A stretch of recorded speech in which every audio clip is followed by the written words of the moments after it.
The Sword of Allah. This is the story of Khalid Ibn Waleed radiyallahu ta'ala anhu. Khalid Ibn Waleed was born in 592 in Mecca.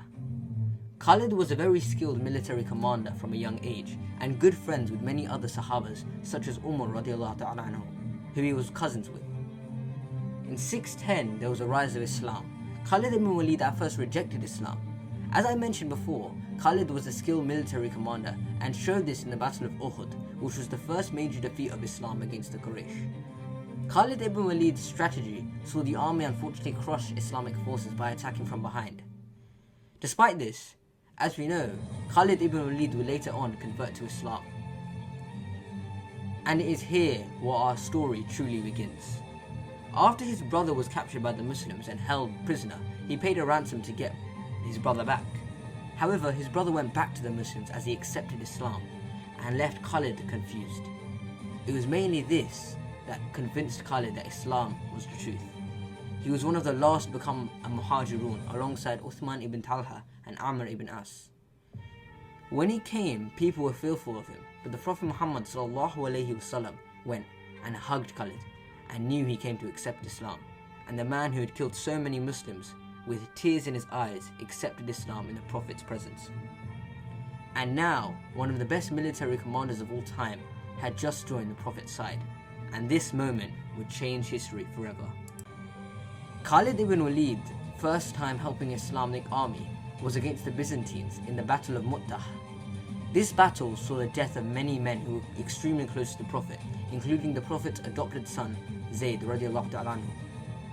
Khalid ibn Waleed's role was to help the Islamic army escape the battle, and with his military genius, he escaped and successfully reached the Prophet. It was after this battle that he received the title Saifullah, the Sword of Allah.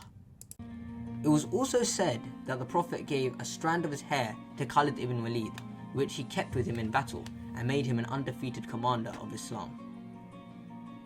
He contributed greatly to the conquest of Mecca and was one of the first people to complete Hajj after Mecca had been conquered by the Muslims.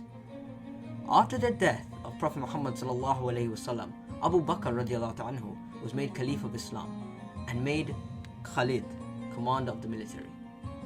After the Ridda Wars in 633, which saw Khalid put down false prophets which arose after the Prophet Muhammad ﷺ's death, the Muslim army headed towards Persia. With the combination of Khalid ibn Waleed radiallahu anhu's military genius and Abu Bakr radiallahu anhu, the Muslims successfully entered Persia and took all of mainland Iraq, including the Sassanid capital. Khalid ibn Waleed then set his eyes on Roman lands across the Levant and conquered Syria in 636 at the Battle of Yarmouk. Despite these conquests, Khalid ibn Waleed was dismissed from his position by Umar radiallahu anhu. Many historians say this was because Umar feared that the army would put their hope in Khalid rather than in Allah. Khalid ibn Waleed would die in 642 in Syria as an undefeated commander, a commander who died with Islam in his heart and over 50 military victories to his name.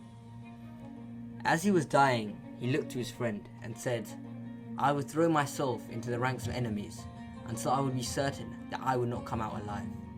If you check my body, there will be not an inch which does not have a scar. And here I am, dying in my bed, like how a coward would die." His friend turned to him and said, "Oh Saifullah, did the Prophet not say that you were the sword of Allah? And the sword of Allah is not defeated in battle." Khalid ibn Waleed is remembered today for being the greatest military mastermind and commander of all time. And even military commanders today admire him for strategy and intelligence. And his legendary story will never be forgotten.